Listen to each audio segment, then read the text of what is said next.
بسم اللہ الرحمن الرحیم۔ السلام علیکم ورحمۃ اللہ وبرکاتہ۔ حضرت علی رضی اللہ تعالیٰ عنہ سے مروی ہے کہ حضور اقدس صلی اللہ علیہ وسلم نے ارشاد فرمایا کہ جنت میں ایسے بلا خانے ہیں جو آپ گینیوں کے بنے ہوئے معلوم ہوتے ہیں، ان کے اندر کی سب چیزیں باہر سے نظر آتی ہیں۔ صحابہ رضی اللہ تعالیٰ عنہ نے عرض کیا، یا رسول اللہ، یہ کن لوگوں کے لیے ہیں؟ حضور صلی اللہ علیہ وسلم نے فرمایا، جو اچھی طرح سے بات کرے اور غربا کو کھانا کھلائیں اور ہمیشہ روزے رکھیں اور ایسے وقت میں رات کو تہجد پڑھیں جب کہ لوگ سو رہے ہوں۔ پیارے اور معزز ناظرین، یاد رہے نماز تہجد نفل نمازوں میں سب سے زیادہ اہمیت و فضیلت کی حامل ہے۔ تہجد کی نماز کا وقت آدھی رات کے بعد شروع ہو جاتا ہے۔ تہجد کی نماز کا سنت طریقہ یہ ہے کہ عشاء کی نماز پڑھ کر سو جائیں، پھر اٹھ کر نماز تہجد ادا کریں۔ یہ سب سے اچھا تہجد کی نماز کا وقت اور طریقہ ہے۔ سب سے پہلے نماز تہجد کی فضیلت سنیے۔ حضرت علی مرتضیٰ رضی اللہ تعالیٰ عنہ سے مروی ہے کہ رسول اللہ صلی اللہ علیہ وسلم نے فرمایا، جنت میں ایسے بلا خانے ہیں جن کا اندرونی حصہ باہر سے اور بیرونی حصہ اندر سے نظر آتا ہے۔ تو ایک اعرابی کھڑا ہوا اور عرض کرنے لگا، اے اللہ کے رسول صلی اللہ علیہ وسلم، یہ بلا خانے کن لوگوں کے لیے ہوں گے؟ آپ صلی اللہ علیہ وسلم نے فرمایا، اس کے لیے جو اچھا کلام کرے اور مسکینوں کو کھانا کھلائے اور روزے رکھے اور تہجد پڑھا کرے جب کہ دوسرے لوگ سو رہے ہوں۔ بحوالہ جامع الترمذی اور تہجد کی نماز کی فضیلت۔ حضرت ابو ہریرہ رضی اللہ تعالیٰ عنہ سے روایت ہے کہ نبی صلی اللہ علیہ وسلم نے ارشاد فرمایا، فرض نمازوں کے بعد سب سے افضل نماز تہجد کی نماز ہے۔ پیارے ناظرین، اب آپ کو نماز تہجد کی نیت اور نماز تہجد پڑھنے کا طریقہ اور صحیح رکعت کتنی ہے ترتیب وار ساری معلومات بتاتے ہیں۔ ناظرین، تہجد کی نماز کی نیت ہو یا کوئی اور نفل نماز کی نیت ہو، سب کا طریقہ ایک ہی جیسا ہے۔ ویسے تو نیت کے الفاظ زبان سے ادا کرنا ضروری نہیں ہے، دل میں ہی نیت کافی ہے کہ میں نماز تہجد ادا کر رہی ہوں، ادا کر رہا ہوں۔ لیکن علماء کہتے ہیں اگر زبان الفاظ ادا کر دیں تو زیادہ بہتر ہے، احسان ہے۔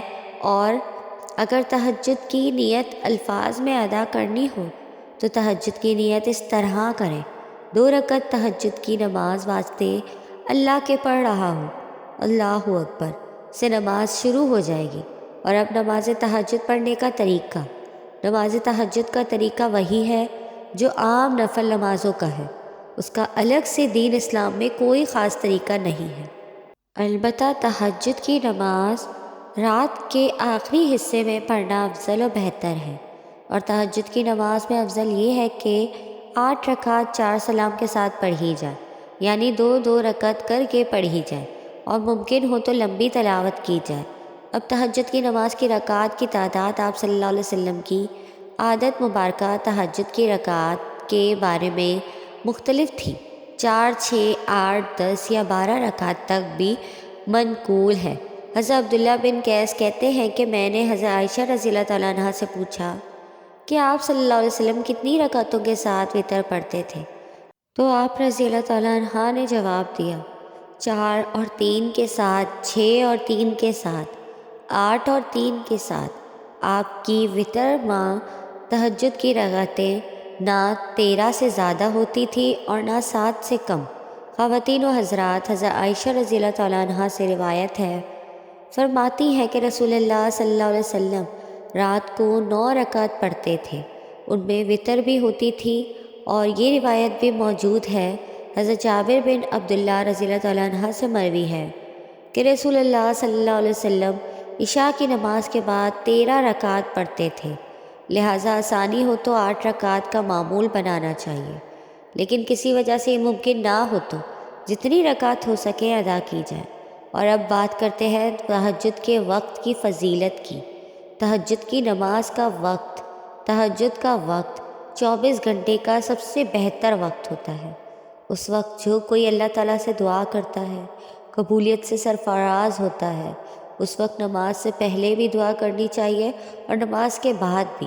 احادیث میں نماز سے پہلے کی دعائیں وارد ہیں۔ رسول اللہ صلی اللہ علیہ وسلم کا اتباع کرنے والے کی بڑی سعادت ہے کہ وہ اس وقت میں وہی کلمات اپنی زبان سے ادا کرے جو اللہ کے محبوب و مقبول نبی کریم صلی اللہ علیہ وسلم نے اللہ کے حضور پیش کیے تھے۔ آئیے تہجد کی دعا کا سنت طریقہ جانتے ہیں۔ حضرت عبدہ بن صامت رضی اللہ تعالیٰ عنہ سے روایت ہے کہ رسول اللہ صلی اللہ علیہ وسلم نے فرمایا، جس شخص کی آنکھ رات میں کھلتی ہے اور وہ پڑھتا ہے لا الہ الا اللہ وحدہ لا شریک لہ لہ الملک ولہ الحمد وہو علی کل شیء قدیر الحمد للہ وسبحان اللہ لا الہ الا اللہ واللہ اکبر ولا حول ولا قوة الا باللہ، اور اس کے بعد وہ یہ دعا کرتا ہے اللہم اغفر لی، یعنی اے اللہ مجھے بخش دیجئے، یا اور کوئی دعا کرتا ہے تو وہ قبول ہوتی ہے۔ پھر وہ وضو کر کے نماز پڑھتا ہے تو اس کی نماز مقبول ہوتی ہے۔ اور کس قدر آسان کر دیا ہے اللہ کے رسول صلی اللہ علیہ وسلم نے قبولیت دعا اور مقبولیت نماز کو۔ اور رات کا یہ وقت وہ وقت ہوتا ہے جب کہ رب ذوالجلال آسمان دنیا پر نزول فرماتا ہے۔ اس وقت خالق کائنات کی خاص نگاہ رحمت ہوتی ہے۔ بڑا ہی خوش نصیب ہے وہ بندہ جو اس وقت اٹھ کر اللہ تعالیٰ کی عنایت خاصہ کا مستحق ٹھہرتا ہے، یعنی وقت ہے کہ حق تعالیٰ خود اپنے بندوں کو پکارتے ہیں، ان کی حاجت رویوں کا وعدہ فرماتے ہیں۔ اس وقت جو بندہ اٹھ کھڑا ہوتا ہے اس سے اللہ تعالیٰ بے حد خوش ہوتا ہے۔ اب آخری بات کرتے ہیں۔ اکثر لوگ یہ کہتے ہیں کہ تہجد کی نماز کا آخری وقت کب تک ہوتا ہے؟ سوال، تہجد کی نماز کب تک پڑھ سکتے ہیں؟ جواب سنیے، صبح صادق یعنی سحری کا وقت ختم ہونے سے پہلے پڑھ لیں، کیونکہ سحری کا وقت ختم ہوتے ہی فجر کی نماز کا وقت شروع ہو جاتا ہے، اور فجر کا وقت شروع ہو جائے تو تہجد کی نماز نہیں پڑھ سکتے۔ ناظرین گرامی، ان الفاظ کے ساتھ اجازت چاہوں گی۔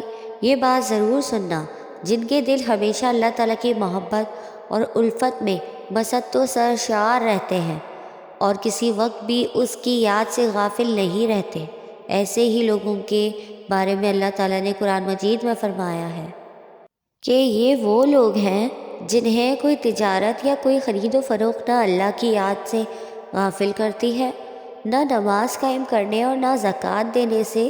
اللہ پاک سے دعا کرتے ہیں کہ اللہ تعالیٰ آپ کو دو جہاں کی نعمتیں عطا فرمائے اور آپ کا خاتمہ ایمان پر فرمائے اور آپ کو تہجد کی نماز پڑھنے کی توفیق عطا فرمائے۔ آپ کو میری ویڈیو پسند آئی ہو تو لائک، کمنٹ اور شیئر کریں اور میرے چینل اسفا یوسف کو سبسکرائب کریں۔ جزاک اللہ۔